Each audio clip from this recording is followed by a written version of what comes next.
melalui 3 atau 4 strategi atau step sebenarnya, minimal 3. Yang pertama adalah kognitif. Kognitif di sini adalah antigen, di mana antigen tersebut ketika masuk ke dalam tubuh tentu dikenali oleh makrofag atau dendritic cell atau mast cell, tergantung dari jenis antigennya. Dan setelah antigen itu masuk di digest oleh makrofag di sini sebagai salah satu contoh, maka makrofag tersebut dikenal kemudian mengekspresikan melalui AC kelas 2 di sini, makrofag, maka makrofag tersebut dikenal dengan ABC atau dikenal dengan antigen presenting cell. And then apa yang terjadi kira-kira di sini adalah terjadi pengaktifan, activation of T helper 1 di sini, lymphocyte. Jadi setelah diekspresikan maka memberikan sinyal pada sel T di sini, T helper lymphocyte di sini. Dan setelah T helper ini mengenali antigen yang diekspresikan oleh MHC ini, maka sel T helper ini menjadi aktif. Yang naif jadi aktif. Nah, aktif setelah aktif, maka dia juga mengaktifkan sel-sel yang tidur di sini. Ada namanya sel T sitotoksik dan ada juga pengaktifan dari makrofag.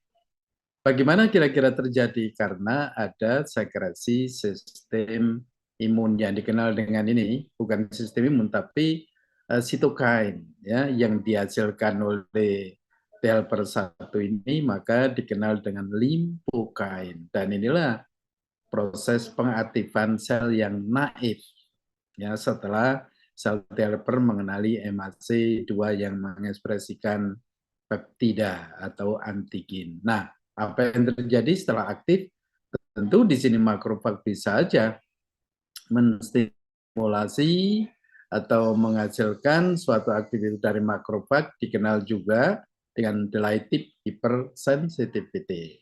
Atau kalau sel toksik menghasilkan perforin granzyme, maka akan melisiskan sel yang terinfeksi oleh virus. Ya, inilah strategi dari respon cellular respon imun and differentiation in the system imun. Ya, ini yang kita bahas hari ini. Nah, kira-kira bagaimana sih, apa sih sebenarnya respon imun atau cellular imun respon di sini? Adalah suatu sel di mana respon tersebut dimediasi oleh sel ya, yang untuk tugasnya sebenarnya melakukan destruksi pada sel yang atau merusak pada sel yang terinfeksi. Merusak sel yang terinfeksi di sini ya. Oleh siapa sebenarnya? Oleh sel T sitotoksik. Sitotoksik T cell di sini. Dan setelah itu apa yang terjadi kira-kira kalau dirusak di sini atau dirusak oleh makrofag bisa saja. Maka terjadilah suatu sel T yang naif tadi menjadi aktif. Nah, aktif tersebut karena ada signaling berupa apa? Antigen. Nah, merespon di situ. Maka apa yang terjadi? Terjadi proliferasi, diferensiasi, dan juga hal ini menjadikan primary imun respon ya, itulah cellular imun respon. Nah, kira-kira stepnya seperti apa respon imun tersebut? Imun respon di sini konsist dari 3 fase. That means ini 3 fase antara lain adalah kognitif ya, pengenalan tadi itu, activation, pengaktifan, dan efektor sel. Efektor sel ini adalah produk yang berfungsi langsung terhadap eliminasi mikroba, begitu. Itu efektor sel. Ya, apa sebenarnya setelah diaktifkan? Bisa makrofag, bisa sel T sitotoksik tadi yang merusak sel yang mengandung virus atau bakteri. Ya, nah disinilah kalau sudah menangkap misalnya makrofag, ya bisa display lagi, mengekspresikan antigen yang asing tadi, maka terjadi pengaktifan lagi T helper satu dari limfosit ya. Ini aktif tentu saling mensupport, termasuk mensupport dari sel B. Nah, proses dari diferensiasi di dalam imunologi ini terjadi setelah ada exposure dari apa itu antigen tadi itu, ya, sehingga secara dramatically berubah dari sel tersebut yang aktif bisa berubah ukurannya, bentuknya, membran potensial, metabolic activity, dan responsiveness atau signal ya yang merespon kepada signal. Jadi signal itu bisa diekspresi dan bisa disekresi untuk mengaktifkan sel yang naif tadi atau sel yang hidup. Nah, kalau terlalu lama apa itu naif di sini biasanya orang-orang atau hewan yang kurang vitamin ya. Sehingga sel-selnya itu tidur semuanya. Kalau tidak dikepui mungkin tidak aktif, barangkali begitu ya. Perubahan ini adalah sangat besar karena apa? Terjadi modifikasi kontrol di sini sangat tinggi. Apa sebenarnya gen expression? And that a study of epigenetic is possible if you want research about the epigenetic. Biasanya kalau kalian riset epigenetic, maka you can isolate of your BMC, peripheral blood mononuclear, kemudian dikultur dengan medium cell, lalu apa itu dianalisis secara epigenetik, bisa gennya, bisa proteinnya, ya, bisa sekresi protein yang mengaktifkan tadi itu. Lalu kira-kira apa yang bisa digunakan? Bisa kalian kalau punya ekstrak ya gunakan itu, tambahkan misalnya ekstrak apa daun jambu atau ekstrak mengkudu atau ekstrak apa kira-kira daun dewa dan sebagainya. It's possible to construct of the apa epigenetic ya analysis ya, bisa saja sebenarnya itu dilakukan. Nah, proses diferensiasi dari sistem imun itu diawali dengan adanya sel yang dikenal dengan stem cell. Ini kalau melihat dari asalnya dari sel imun. Stem cell ini di mana? Di bone marrow, sumsum tulang. Ya. Lalu sifatnya apa? Pluripoten. Kenapa pluripoten? Karena bisa berproliferasi atau diferensiasi menjadi sel lainnya ini. Ya, di dalam sumsum tulang ini. Ya. Kalau misalnya embrio, kalau sel embrio itu adalah yang totipoten, yang membangun semua organel dan ekstra dan intra embrional, ya, intra organisme. Tapi kalau pluripoten ini adalah anak yang lahir, kemudian atau kita sebagai orang dewasa, maka sel-sel di dalam sumsum tulang mungkin masih ada juga yang pluripoten atau juga yang multipoten. Nah, sel ini akhirnya dibagi menjadi dua dalam sistem respon imun itu. Yang ini sebagai mieloid sebenarnya yang akan menjadi innate immunity, dan yang kedua adalah limfoid di sini yang akan menjadi adaptive immunity ya. Nah, limfoid ini akan menjadi sel T, juga sel B, dan possible to NK cell, ya, natural killer cell, biasa saja. Dan yang kedua adalah mieloid ini adalah yang berkembang menjadi beberapa sel imun dikenal dengan innate immunity. Apa saja di sini? Mulai dari awal megakaryosit, glomeru, megakaryosit misalnya gitu. Seperti apa? Akan jadi erythroblast ini, rubriblast ini, dan seterusnya. Jadi bisa di sini bisa akan berkembang menjadi eritrosit. Kemudian dari megakaryosit ini bisa menjadi platelet, ya. Jadi bars forming unit dari megakaryosit bisa ini, ya. Bisa saja terjadi bars forming erythroid, misalnya unit erythroid bisa jadi eritrosit, ya. Colony forming unit glomerulomegakaryosit ini di sini kalau kalian lihat di sini adalah akan menjadi segmented neutrophil atau monosit di sini, atau eosinophil atau basophil, ya. Itulah sebenarnya di sistem imun dalam sum tulang itu ada sel ini. Kalau terjadi tidak normal atau kerusakan sum-sum tulang, ya berarti tidak punya respon imun yang dikenal dengan innate immunity dan adaptive immunity. Maka orang tersebut atau hewan tersebut menjadi imunodefisiensi. Ya, good. Itu termasuk salah satu contoh, misalnya kalau pada hewan itu dikenal dengan Gumboro disease. Ya. Kalau pada vertebrata bisa saja HIV ini juga ada manusia karena kerusakan dari limfoid, maka limfosit, maka tidak ada respon imun adaptif. Ya. Contoh seperti itu. Baik. Nah, ada 4 step sebenarnya respon imun, pengenalan dari respon imun tersebut. Yang pertama adalah kalau tadi adalah cognition, activation, and effector. Nah, di sini adalah a counter activation, attack, and memory. Ya, jadi di sini ada pembentukan memori adalah termasuk efektor sel di sini. Ya, bagaimana mengenalinya? Step ini sebenarnya ini makrofag mengenali antigen, ya, mengenali antigen mengekspresikan melalui MHC kelas 1 atau kelas 2, maka mengaktifkan sel T, ya, helper di sini. Terjadi diferensiasi sel T-nya, menjadi helper sel dan sitotoxil sel, ya. Kalau maturasi seperti ini.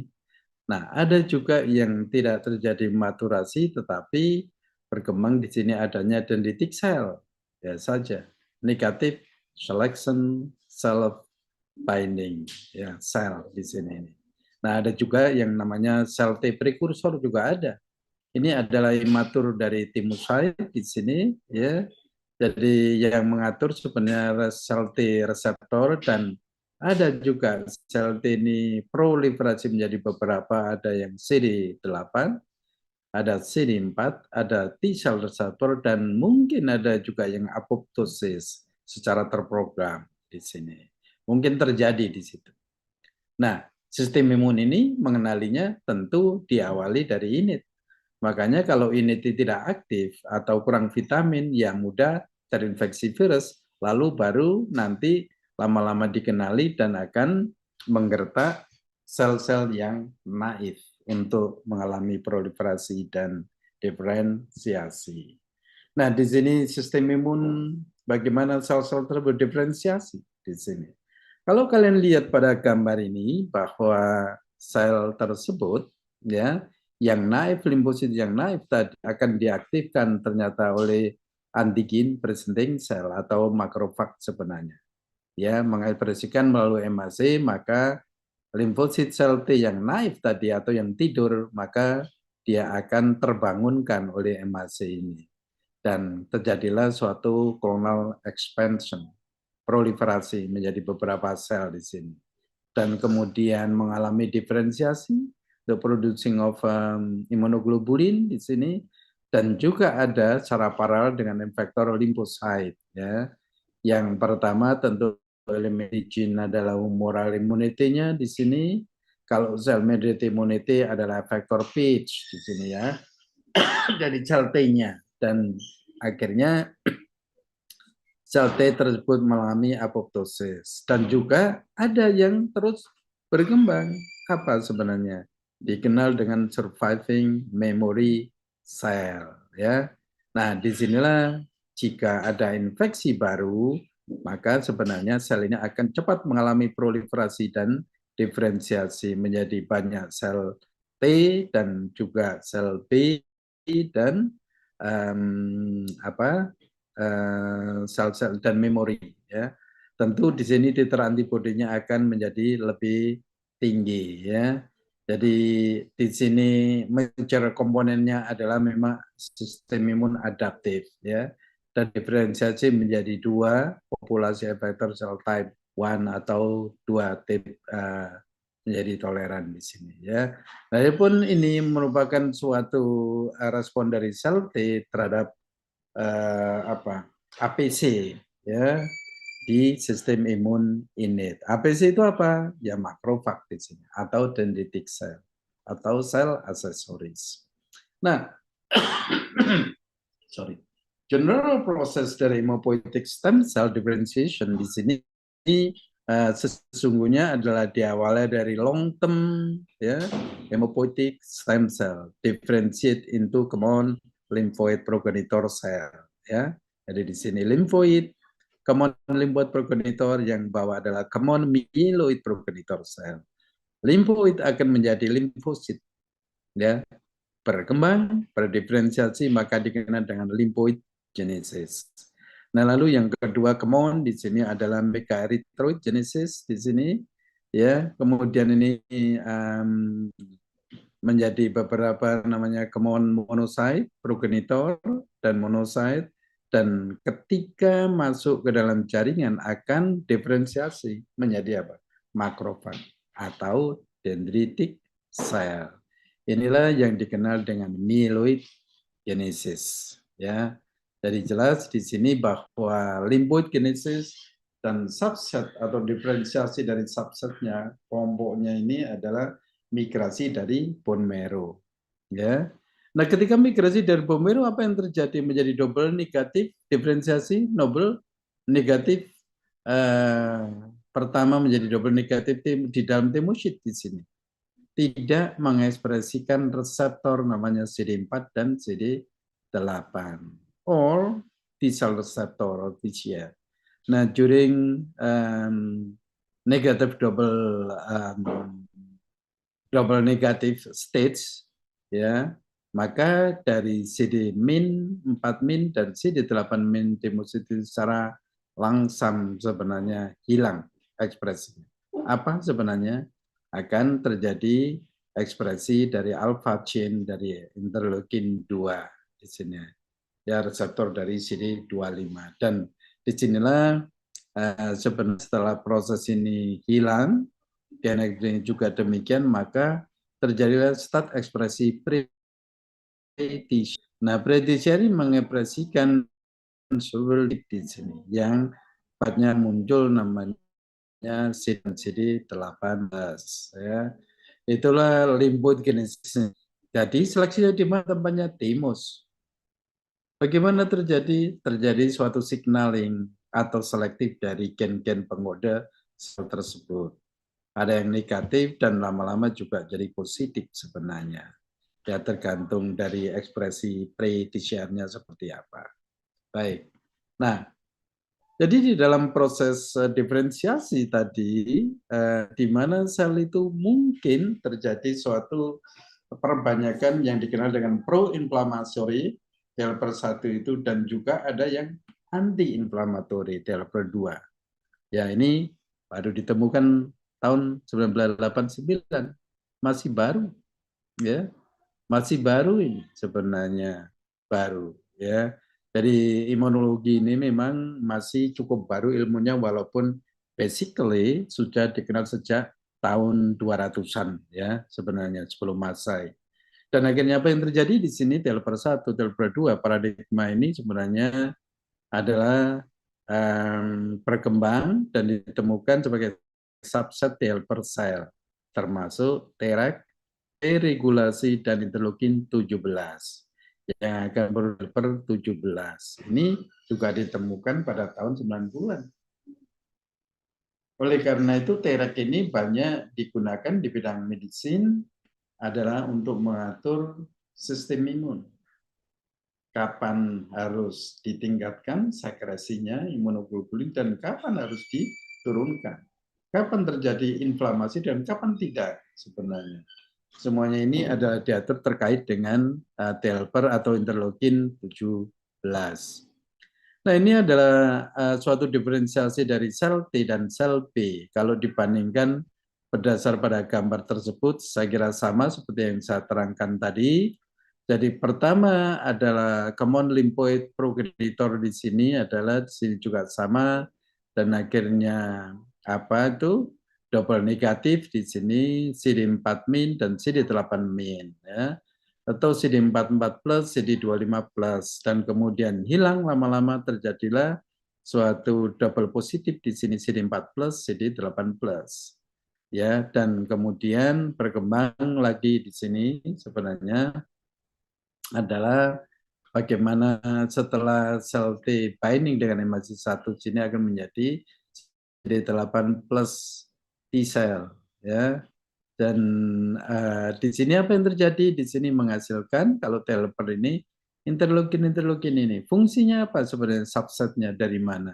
Dari developer 1 interleukin 12, developer 2 interleukin 4, developer 13, interleukin 6 TGF beta dan developer 2 Treg di sini, sekresi dari interleukin dan TGF beta. Nah, disinilah berfungsi sebagai efektor sel T, ya, efektor sel T, ya, sama dengan development dan division dari sel B sebenarnya. Ya, dari limfoid progenitor di sini tentu menjadi beberapa diferensiasi B1, B2, probisi, ya, B1, B2 pre-BC dan imatur B1, B2 BC di sini. Ya, jadi di sini apa sebenarnya spleen yang terjadi. Ya, jadi ada namanya faktor BC, FOB2, MZ marginal. Ya, shown di sini ada B1, B2 dan inilah gambaran bagaimana kira-kira plasma sel dan memori sel itu terjadi. Ya, jadi jelas perbedaannya. Kemudian subset yang terjadi diferensiasi dari sel T CD4 yang naik ditentukan oleh antigen presenting cell. Jelas di sini. Yang merupakan checkpoint co-signaling cytokine, metabolism associated danger signal, ya, MADS. Ya. Jadi CD4 plus ini adalah naik. Bagaimana membangunkan ekspresi dari makrofag atau APC atau METS. Ya, biasa saja terjadi. Interleukin 12 contohnya di sini juga temukan 90-an. Ini generasi dari developer 1. Kalau developer 2 biasanya ada interleukin 4 misalnya gitu. Dan di sini interleukin 4 ini ditemukan critical cytokine untuk generasi dari developer 2 secara in vitro. 2006 juga demikian ditemukan ekspresi interleukin 17 di sini. Yang kemudian combine, yang merupakan combine antara interleukin 6 dan transforming unit TGF beta. Apa yang terjadi? Treg menggenerasi naik, ya, dan kemudian interleukin 2 TGF beta Treg express high level Falkland box, ya, di sini yang memerlukan sebenarnya suppress cell T respond. Itu gambaran umumnya seperti itu. Nah, bagaimana caranya BC, B-cell development and subset differentiation di sini?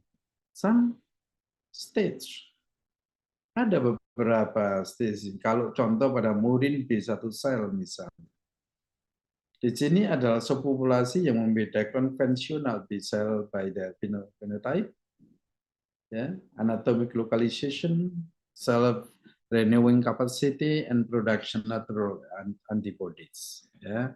Di sini suatu progres yang bisa dimengerti, interesting di antara perbedaan antara B1 dan B2, ya, dan kemudian development menjadi berkembang di dalam sitoplasma dan spleen. Ya, jadi ini yang terjadi perkembangan dari BC, development dari subset pro BC, pre BC, and mature BC di sini. Congenital progenitor cell.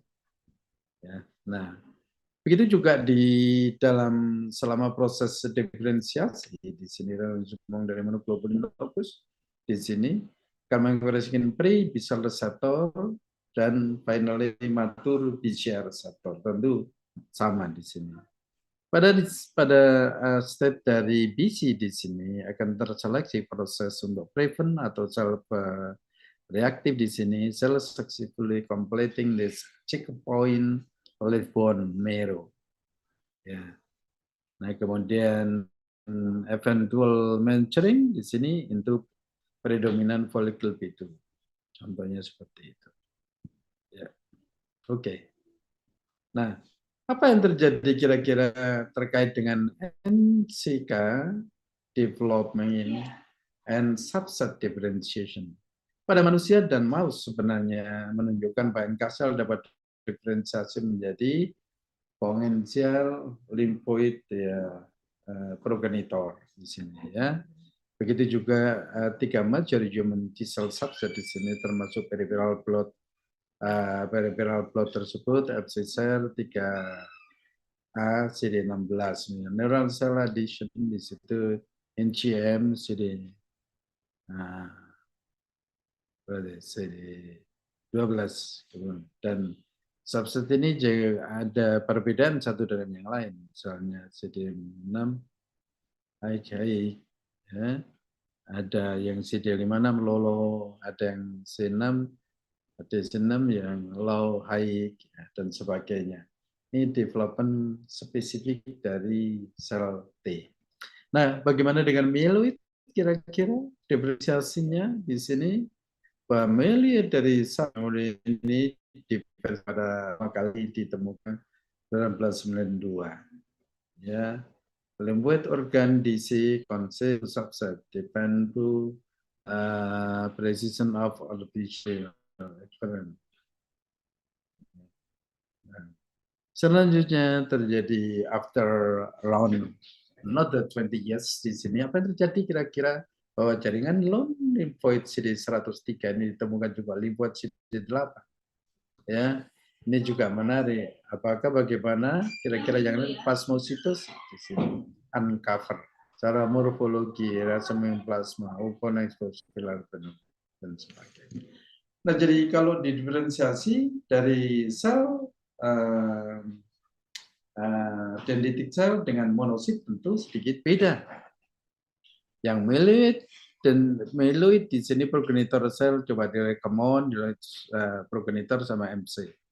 Yang terjadi non lymphoid rasional, imatur dan inducer. Ya, NDC. Dan sebenarnya yang makrofag akan terjadi seperti ini. Pada gambar ini yang terjadi di bone marrow, kemudian subset darah dan kemudian subset visual dari pembuluh darah. Ya. Nah, myeloid dan subset differentiation di sini dendritic cell yang dikenal dengan monocyte dendritic progenitor atau MDP yang sekarang langsung sebagai prekursor terhadap kemauan dendritic cell progenitor dan monocyte di sini yang memberikan gambaran rise DC image. Ya, jadi ini sama. Bagaimana kira-kira bone marrow itu berperan dalam sistem ini? Nah, kalau ini kurang diperhatikan tentu menjadi masalah besar ketika kita sudah tua misalnya ya. Jadi ada beberapa yang dilakukan prekursor diferensiasi ya. Kemudian melibatkan lymphoid organ dan non-hepatotik dan peripheral monosit ya, makrofag, ini human dan sebagainya. Nah, monocyte dan macrophage development and subset differentiation ini classified into CD4, ya, CD16, CD40, CD14, CD16 yang ada dalam fungsi tersebut. CD classical, di mana CD14 plus subset termasuk classical monocyte. Tapi kalau di sini CD4, CD16 ini plus minusnya MC intermediasi dapat digunakan setelah efek dari T, CD1, CD2. Ya. Sorry, CD14 dan CD16 plus ya. Yang non klasikal di sini. Jadi di sini yang tetap stabil adalah klasikal dari MC dan diferensiasi itu intermediate MC. Ya, good. Itu adalah development dari subset diferensiasi. Lalu selama inflamasi bagaimana? Semua monocyte subset invite to the shoots and then mature to various macrophage subset according to Barman classes, intermediates and classics, dan buffer divided into CD40 dan CD negatif. Good. Nah, Bagaimana dengan granulocyte development dan subset differentiation di sini? Apa yang terjadi sebenarnya ya dalam proses ini? Kalau kita lihat dari maturasi atau granulocyte matur termasuk neutrofil, ya, ada eosinofil, ada basophil, ada mast cell with long developed GMP, maturation neutrophil, eosinofil, dan basophil proceed GMP to mil-plus. Bagaimana tentu hal ini menjadi primary granular visible mil-plus development untuk neutrophil, eosinofil, dan basophil.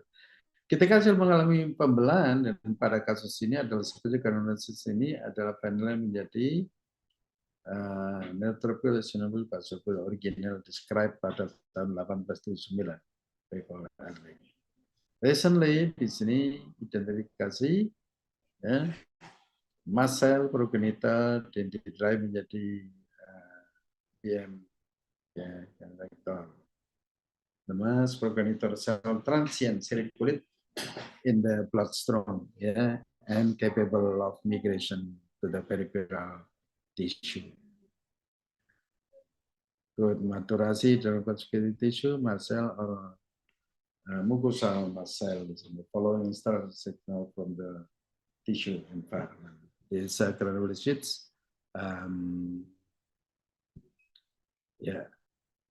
Selanjutnya adalah karakterisasi dari lymphoid cell subset.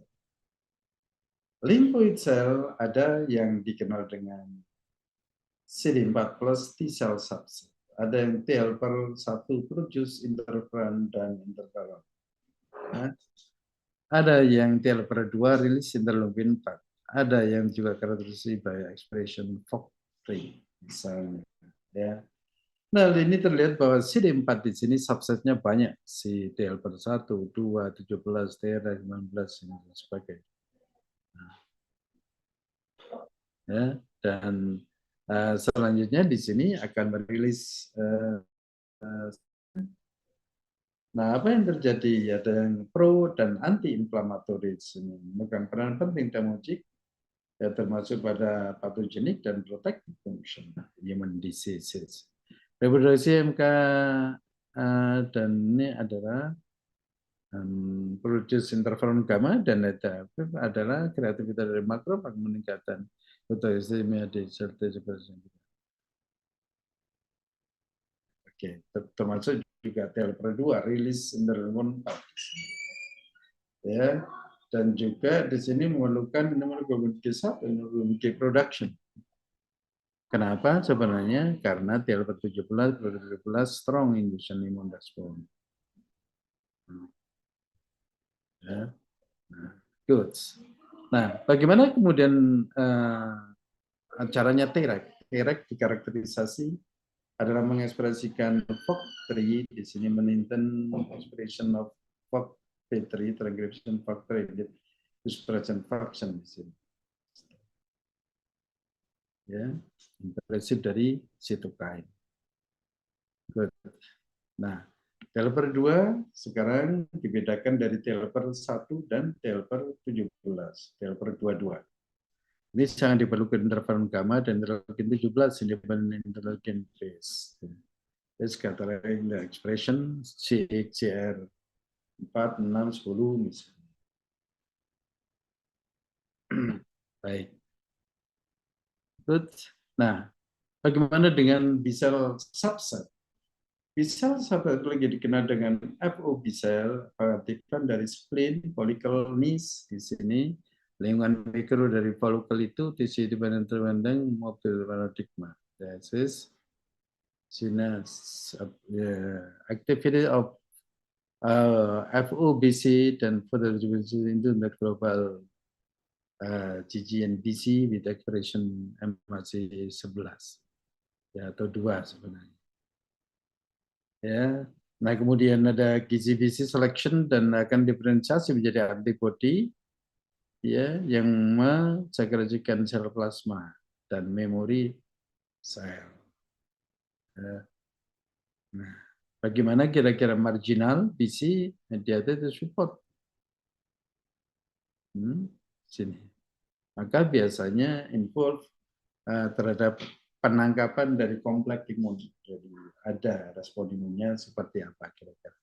Nah, formulasi ini tidak dikenali sejak awal pada manusia knowledge about the function B1 BC, study rodensia. Seperti itu. Nah, karakterisasi dari myeloid sendiri dari masih 1, masih 2, ya bisa kayak 1, bisa 2.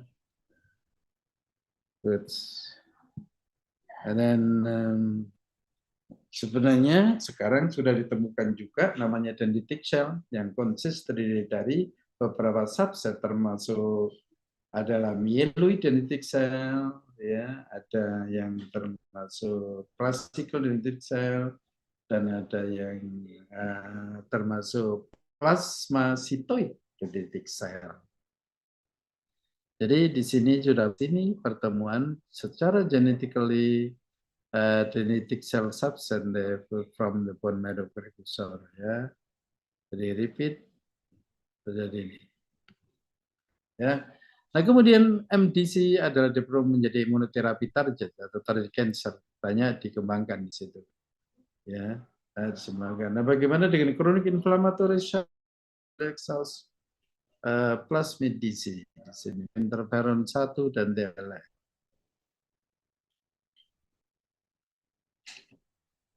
Nah, kemudian apa yang terjadi dalam sistem imun di human dan murin?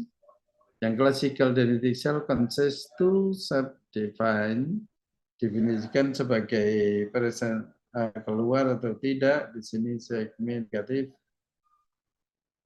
Ya, jadi biasa saja 103 ini positif CXCR CD6 CD6 16C di sini mengibarkan CD11 kali di sini. Yang penting bahwa satu sel dengan yang lain komunikasi. Ini adalah marker pada sel jika ingin mengembangkan di situ menggunakan marker tersendiri. Ya, kalau misalnya dari T cell komplement, ya, kemudian PDC, MDC misalnya gitu bisa meninggalkan. Ya. Oke, begitu juga pada monosit dan pada makrofag mempunyai spesifik marker. Punya spesifik marker. Nah, monosit subset di sini secara umum pada sebenarnya disebutkan 4 subset dari M series sites. Ya. Ada yang klasikal, ada yang intermediate, dan ada yang non-klasikal.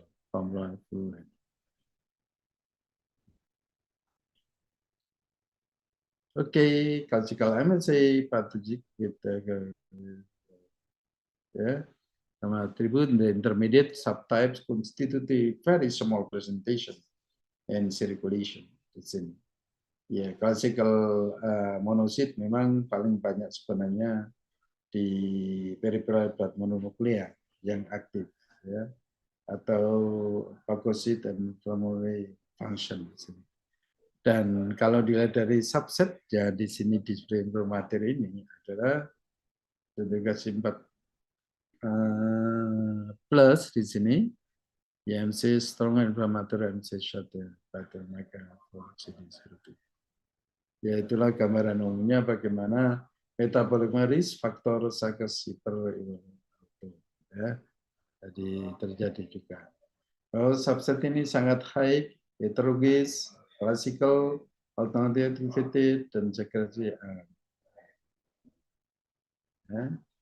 Good.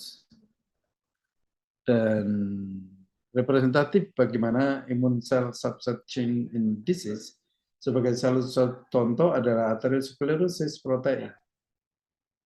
Atherosclerosis protein ini adalah tidak merusak dari istilahnya atherosclerosis ini, ya istilahnya, di mana suatu jumlah atau subintimal dari T cell di sini bagi pasien dan kalau adenovirus di sini.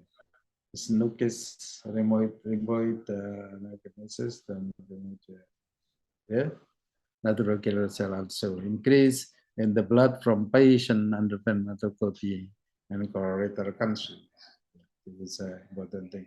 And the same line di sini neutrophil count, ya, neutrophil count juga terkait dengan mortality in patient. Di sini.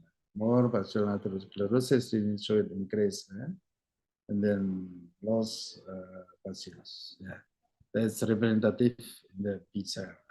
Nah, representative T cell di sini adalah sel terjadi ada 4 subset di sini. Ada cytokine, milieu, signaling, initial priming. Ya. Kemudian pada murin tentu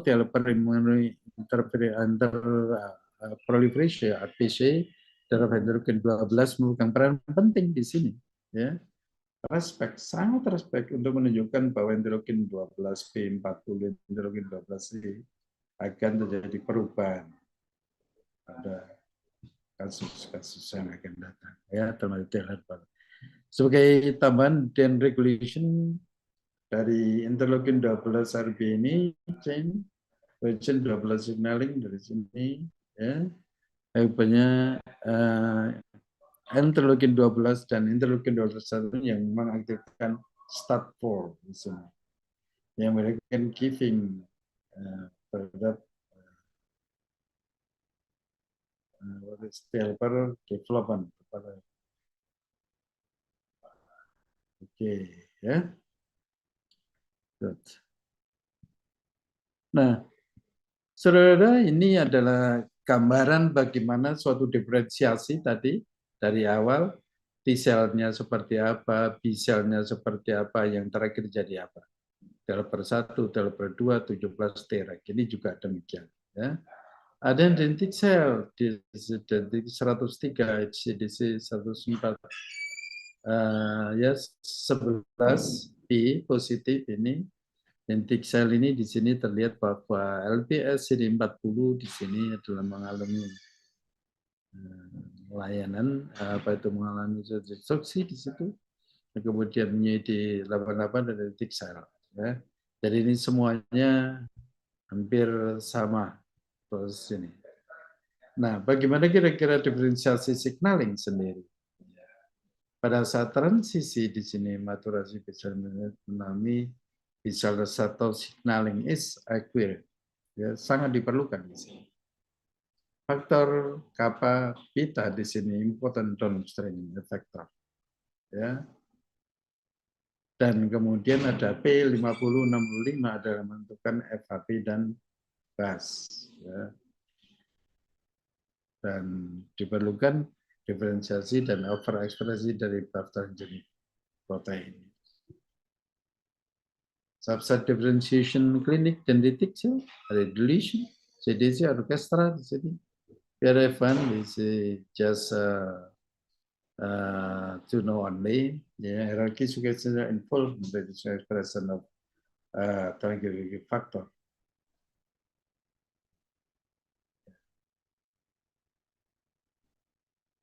Ya, jadi sebenarnya di dalam suatu molekular dan cellular modulation di sini sel subset dan arteriosklerotik sebagai salah satu contohnya di sini bahwa terjadi peningkatan developer 1, T-cell, developer 2. Ini adalah kesamaan dari pengembangan suatu sistem disease model yang terjadi pada arteriosklerosis yang dicobakan di sini drive arteriogenesis seperti apa.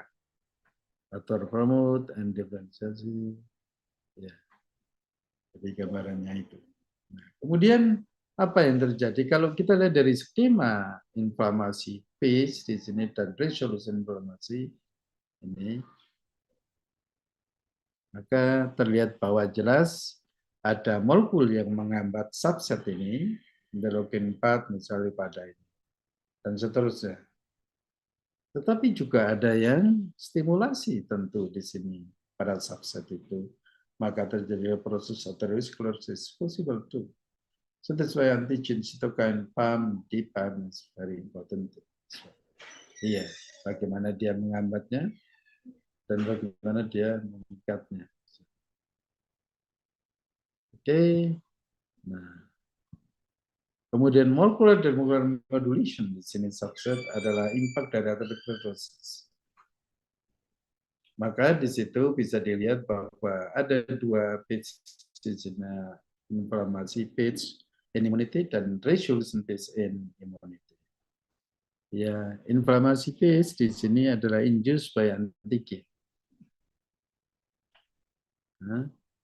Resolution phase immunity anti-inflammatory subset are induced. Resolution phase disease and suppress atherosclerosis. Ya, this all. Ini adalah strategi dari molekul-molekul yang berkembang mengalami diferensiasi dan efektor sel. Nah, sekarang pertanyaannya, dari singkatnya sebenarnya apa sih sebenarnya respon imun seluler itu? Ini adalah suatu PR yang kalian kerjakan sendiri untuk kalian sendiri dan pelajari nanti sebelum UTS. Semoga kalian akan lebih mendapatkan nilai yang lebih diharapkan. Ya, yang mau pelajari ini kalian jawab sendiri, diskusikan teman-temanmu. Ya, mengapa kok ada, mengapa tidak? Ya, misalnya. Ya. Makanya ini sangat penting sekali. Baik, dan beberapa